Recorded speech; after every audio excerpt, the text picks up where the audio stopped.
যারা করছিল এই আন্দোলনটাই হচ্ছে মুক্তিযুদ্ধের প্রকৃত চেতনা।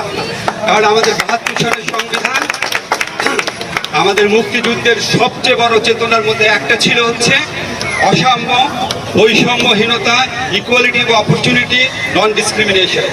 আমাদের ঢাকা বিশ্ববিদ্যালয় এবং বিভিন্ন পাবলিক বিশ্ববিদ্যালয় এই আন্দোলনকারী ছাত্রদেরকে রাজাকার ট্যাগ দেওয়া হচ্ছে। আমরা এটা প্রত্যাখ্যান করছি। আমাদের ঢাকা বিশ্ববিদ্যালয় বা পাবলিক বিশ্ববিদ্যালয়ে কোনো ছাত্র রাজাকার না। 1971 সনে বড়জোর 1% রাজাকার ছিল, বাকি 99% ছিল মুক্তিযোদ্ধা। কাজে আজকে যাই সন্তানদের দেখছেন তারাও মুক্তিযোদ্ধার সন্তান, তারা এই জনযুদ্ধের মুক্তিযুদ্ধের সন্তান।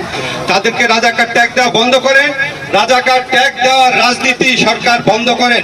এটা করতে করতে আপনারা মুক্তিযুদ্ধের চেতনাকে হেয় করছেন। সেকেন্ড কথা হচ্ছে আমাদের ছাত্রদের উপর যারা গুলি চালিয়েছে, মেরেছে, এটা হচ্ছে ফৌজদারি অপরাধ, এটা হচ্ছে মার্ডার, এটা হচ্ছে কালপাবল হোমিসাইড, এটা মৃত্যুদণ্ডযোগ্য অপরাধ।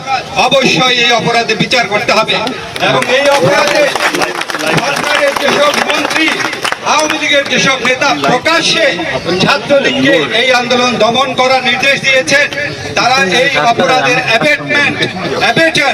এই অপরাধের সহায়তাকারী হিসেবে তাদেরকে বিচার করতে হবে। দেশে যদি কোনো অপরাধ হয় সেটা দেখার দায়িত্ব আইন শৃঙ্খলা বাহিনীর বিচার বিভাগের, ছাত্রলীগের না। শেষ কথা আমি বলছি, আজকে যে বিশ্ববিদ্যালয় বন্ধের ঘোষণা দেওয়া হলো, এটা কার স্বার্থে দেওয়া হলো? এটা কি আমাদের সাধারণ ছাত্রদের স্বার্থে? তাদের কি স্বার্থটা বিবেচনা করা হয়েছে? তাদের কণ্ঠ বিবেচনা করা হয়েছে কিনা? আজকে আমরা শুনেছি ৬টার সময় হল ভ্যাকেট করার সিদ্ধান্ত এসেছে।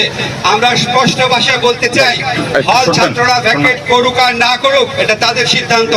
হলে বা অন্য কোথাও তাদের উপর আর কোনো নির্যাতন আমরা সহ্য করব না। ধন্যবাদ।